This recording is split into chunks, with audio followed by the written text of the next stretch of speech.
કાર્યવાહી ચાલુ કરવામાં આવેલ છે। રાજકોટના વિંછિયામાં પોલીસ પર પથ્થરમારોનો મામલો છે। 73માંથી 63 આરોપીઓના જામીન મંજૂર કરી દેવાયા છે। પોલીસ પર પથ્થરમારો મામલે 73 લોકોની ધરપકડ થઈ હતી। કેબિનેટ મંત્રી કુંવરજી બાવળિયાના આ પર પ્રહાર। આમ આદમી પાર્ટી માત્ર દેખાવ કરવા આવી હતી। રાજકીય કદ વધારવા લોકોને ઉશ્કેરવામાં આવ્યા હતા। થોડા દિવસ પહેલા રાજકોટના વિંછિયામાં પોલીસ આરોપીઓનું સરઘસ કાઢવાની છે તેવી વાત વાયુવેગે પ્રસરી, જે બાદ લોકોના ટોળા આરોપીને જોવા માટે પોલીસ સ્ટેશન ખાતે એકઠા થયા। જ્યારે પોલીસ લોકોને સમજાવવા માટે પ્રયાસ કરી હતી તે સમયે ટોળાએ પોલીસ પર પથ્થરમારો શરૂ કરી દીધો। આ મામલે 84 લોકો સામે નામજોગ ફરિયાદ થઈ। પોલીસે 73 લોકોની ધરપકડ પણ કરી હતી।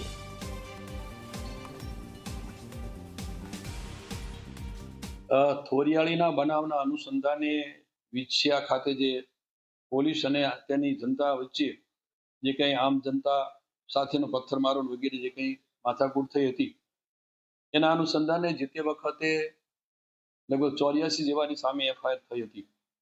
એ પૈકીના શરૂઆતમાં 59 જેટલા લોકોની ધરપકડ થઈ હતી। બાકીના લોકોને ધરપકડ નહીં કરવી એ વખતે એવી પણ વાત થયા મુજબ ધરપકડ ન થઈ હતી। બાકીના જે જેલમાં હતા એ બધાને એમાં કોળી સમાજના અને અન્ય સમાજના બધા લોકો હતા।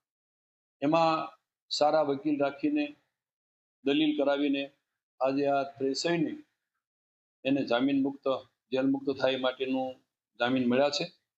એને બાકીના જે થોડા લોકો કદાચ બહાર છે એમને પણ વહેલી તકે રજૂ કરી અને એના પણ જામીન મળે એ માટેનું પણ હું સતત અમારા વકીલની સાથે સંપર્કમાં છું અને વહેલી તકે બાકીના લોકોને પણ જામીન મળે એ માટેના મારા સતત પ્રયત્નો છે।